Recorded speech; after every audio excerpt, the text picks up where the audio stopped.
le cas André Onana. Qu'est-ce qui s'est réellement passé du côté de la Côte d'Ivoire? Les Camerounais veulent savoir, y a-t-il eu un incident entre le président de la FECAFOOT, M. Samuel Eto'o, et le joueur André Onana, le gardien de Manchester United? Écoutez, je ne sais pas si on peut appeler cela incident, mais il y a eu un fait qui peut être interprété diversement. Après, nous étions à Boaké, vous savez, après les 2 premiers matchs, on a joué le 3e match à Boaké. Oui. Après la séance d'entraînement, André est venu vers moi, souriant, et il m'a dit, là je n'ai pas l'habitude de parler je suis quelqu'un qui est très, je ne vais pas dire discret, mais je suis quelqu'un qui garde des secrets. Mais là, je pense que les Camerounais méritent de savoir ce qui s'est passé. André est venu vers moi et il m'a dit, il m'appelle Afam. Afam, c'est comment? Il dit, ça va. Et il me dit, ah, si je cause longtemps avec toi, tu peux avoir des problèmes. Je lui ai demandé, mais André, pourquoi j'aurais des problèmes si je parle avec toi? Il me dit, mais si les gens te voient avec moi, ils vont dire au président, tu pourrais avoir des problèmes. Je lui ai dit, mais André, mais arrête un peu. Tu penses que on va continuer? Pourquoi le président m'interdirait de parler avec toi? Ce n'est pas possible. Tu es mon frère, tu es un compatriote et je ne peux pas ne pas, en aucun cas, refuser de parler avec toi. Et par contre, André, il faut que je te dise quand même quelque chose. Il est temps que cette affaire s'arrête. André, le président, c'est ton grand frère.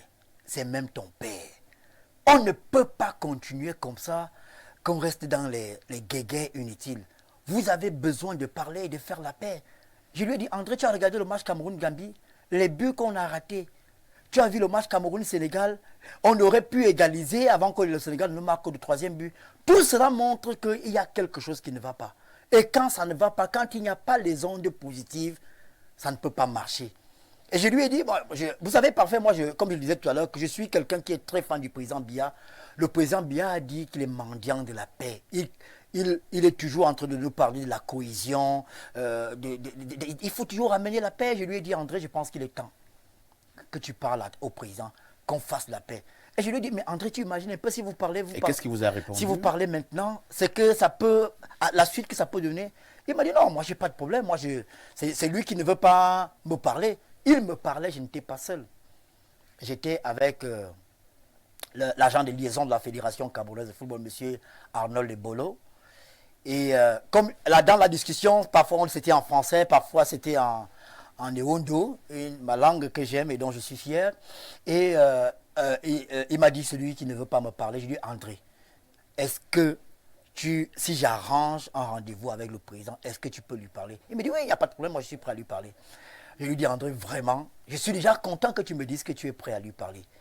Parce que vous devez vous parler. Et je lui dis, André, s'il te plaît, si je t'arrange un rendez-vous avec le président, ne va pas là-bas ressasser le passé. Nous sommes Africains, André. En Afrique, le grand frère n'a jamais tort. Je ne sais pas ce qui s'est passé entre vous. Parce qu'au Qatar, moi, je n'étais pas logé à l'hôtel de Lyon. Vraiment, mais quand tu vas rencontrer le président, fais tout pour qu'on passe.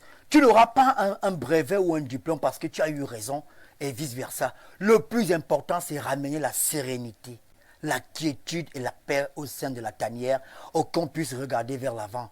Et je lui ai dit, André, ce que je t'ai dit là, les gens que je vous répète exactement ce que je lui ai dit. Les journalistes que vous avez fait voyager pour le Qatar, ils ne vous diront pas ça.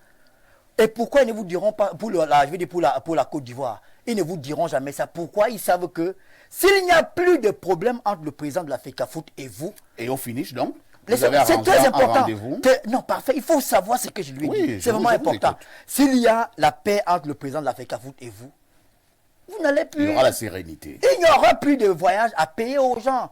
Il n'y aura plus de ceci à payer. André m'a dit, ok, je suis d'accord, arrange le rendez-vous, il faut qu'on parle. Et il m'a dit, mais je veux qu'on soit seulement à 2. Et ce n'est que toi, Ernest, ce n'est que toi qui dois arranger ce rendez-vous. Je ne veux pas que quelqu'un d'autre soit mêlé. Je lui dis, mais pourquoi tu veux que ce soit? Il m'a dit, Ernest, je te fais confiance parce que je sais que toi, tu dis toujours ce que tu penses. Et que tu es en même de dire ce que je t'ai dit au président. Il dit, ok. Après l'entraînement, on y allait à la cité Cannes. Parce qu'à Boaké, il n'y avait pas d'hôtel pour les équipes qui étaient logées là-bas. C'est une grande cité que le comité d'organisation à construire. Donc, je suis allé vers le président et je lui ai dit, président, j'ai parlé avec André, il veut vous parler. Il dit, André veut me parler. Je dis, oui, il veut vous parler. Il me dit, mais écoute, Ernest, je suis président de la fédération. Si un joueur veut me parler, je ne peux pas refuser. Mais dis à André qu'on va se parler demain après le match. La voiture du président était garée à une vingtaine de mètres de l'appartement d'André. Je suis reparti vers André, je lui ai dit, écoute, le président est OK, vous allez vous parler demain soir. Et André m'a dit, non, Ernest, il faut qu'on se parle maintenant, c'est juste 2 minutes. Dans ma tête, je me suis dit, tiens, on a un match important demain. André veut absolument parler au président. C'est sûr que ce gars, il va faire la paix avec le président. Dans ma tête, j'avais déjà mis rapidement, en un temps record, le plan de com. Je me suis dit, André parle avec le président, ils font la paix. Demain, pendant le match Cameroun-Gambie, j'organise pour que le président parle à André devant les caméras. Il se parle et les caméras filment et tout le monde comprend qu'il y a du problème. Et André allait le voir. Malheureusement, ça ne s'est pas passé comme on a... Ça s'est passé comment? Ça ne s'est pas passé comme on a prévu. Ça s'est passé comment? C'est tout ce qu'il peut dire pour le moment.